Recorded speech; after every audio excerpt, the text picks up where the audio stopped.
ఎవరమ్మా? అమ్మగారు, నేను పనమ్మాయిని అమ్మగారు. నా పేరు కుమారి. ఆహా, పనమ్మాయా?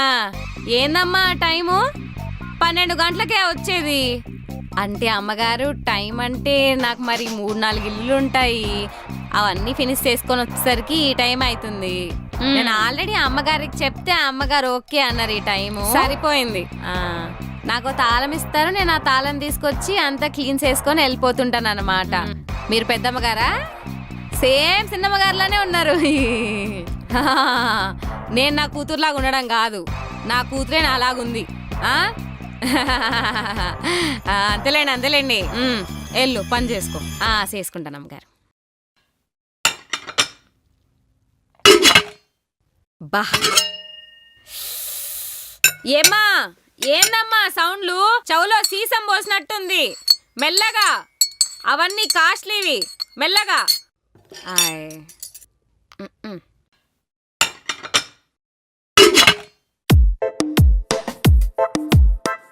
ఆ ఫ్రిడ్జ్ సరిగా ఊడు అమ్మా. దాని కింద ఎంత దుమ్ముంది చూడు, నాకు ఇక్కడి నుంచి కనిపిస్తుంది. నీకు కనిపించట్లా? కొద్దిగా వంగి కరెక్ట్ గా ఊడ్చు, ఓపిక చేసుకొని. సీపురు కట్ట అంత పెద్దగా లేదమ్మా. చిప్, నువ్వు కరెక్ట్ గా ఊడిస్తే వస్తుందమ్మా. ఆ పక్క నుంచి అట్లా అందుకో. ఈ వెనకాల సైడ్ చూడు ఎంతుందో.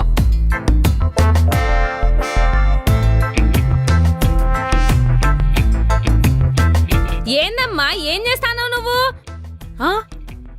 భూమి చుట్టూ సూర్యుడు తిరిగినట్టు తిరుగుతాను దాని చుట్టూ. అట్లా కాదు, ఆ చైర్లని తీసి అక్కడంతా తుడుచు కరెక్ట్ గా. సరే అమ్మా, నేను వెళ్ళొస్తాను. అప్పుడే అయిపోయిందా? అసలు గంటన్నా ఉన్నావా అమ్మాయి నువ్వు? ఇట్లానే చేస్తున్నావా రోజు? ఇంకా నేను ఇంత పక్క నుండి చేపిస్తేనే చేయలేదు, ఇంకా రోజు 5 నిమిషాల్లో వెళ్ళిపోతావు కావచ్చు. మీకు అలా ఉంది గాని ఇదే నేను ఎక్కువ పని చేసింది ఇంట్లో. అది కాదు గాని ఆ బాల్కనీలు, బాత్రూమ్లు, కిటికీలు, ఫ్యాన్లు అన్నీ దుమ్ము పట్టిపోయినాయి. ఏమనుకోకుండా అవన్నీ కొద్దిగా క్లీన్ చేసుకోమ్మా. ఇదిగోండి అమ్మా, నాకు చెప్పింది ఇల్లు తూడ్చాలి, ఊడవాలి, అంట్లు దోమాలి అని. మీరిచ్చే 2500కి ఇంతకంటే చేయడం నా వల్ల కాదు. ఏంటి? ఓవా, మా పాప 2500 ఇస్తాందా? 2500 ఇస్తా అన్నారు. మీరే అందరికంటే తక్కువ ఇచ్చేది. 2500 తక్కువ అని ఎట్లా అంటావు అమ్మా నువ్వు? నేను 500 ఇస్తా కర్నూల్లో. అది పొద్దున సాయంత్రం 2 సార్లు వస్తుంది. ఆ పాప ఎంత ఫ్యామిలీ మెంబర్లా కలిసిపోతుంది. ఇట్లా నీలా కాదు. అక్కడ ఇస్తారేమో గానీ ఇక్కడ యూనియన్ అసోసియేషన్ రూల్స్ ఏం ఒప్పుకోవు. ప్రతి ఇంట్లో 3000, 4000, ఇంకొంతమంది అయితే 10,000 కూడా ఇస్తారు పెద్ద పెద్ద అపార్ట్మెంట్లలో.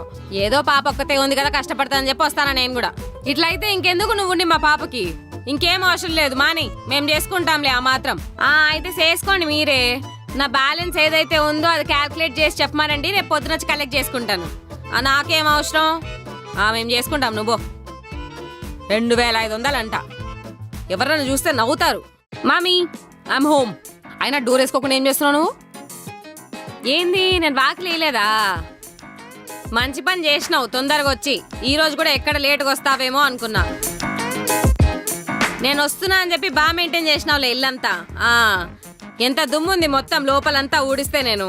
సరే గాని ఆ బట్టలన్నీ లోపల కుక్కినావు కదా, అవన్నీ తీసి ఫోల్డ్ చేసి నీట్ గా లోపల సర్దినా.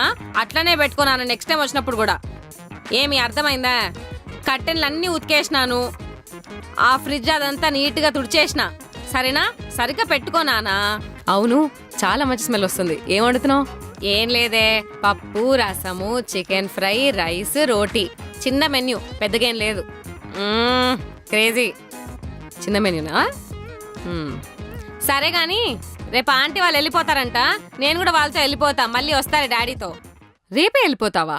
అదేంటి? ఆంటీ వాళ్ళు కావాలంటే వెళ్తారు, నువ్వు 2 రోజులు ఉండొచ్చు కదా మమ్మీ. వాళ్ళు రేపే వెళ్ళిపోతున్నప్పుడు నాకు ముందే చెప్పొచ్చు కదా. అయినా నువ్వు ఈ పనులను ఎందుకు పెట్టుకున్నావు? నేను తర్వాత ఎప్పుడైనా చేసుకునేదాన్ని కదా. ఫుడ్ ఆర్డర్ చేస్తా అన్నా కూడా వద్దన్నావు. నువ్వు మరీ ఎక్కువ కష్టపడితే నాకు నచ్చదే. అసలు చాలా గ్రేట్ మమ్మీ. అందరు మమ్మీస్ గ్రేటే. మేము ఫోన్లు ఎత్తకుండా చిరాకు పడుతున్నా కూడా ఎప్పుడు మా కోసమే ఆలోచిస్తూ ఉంటారు చూడు. You guys are great. You are the world's greatest మామ్మా. I love you so much.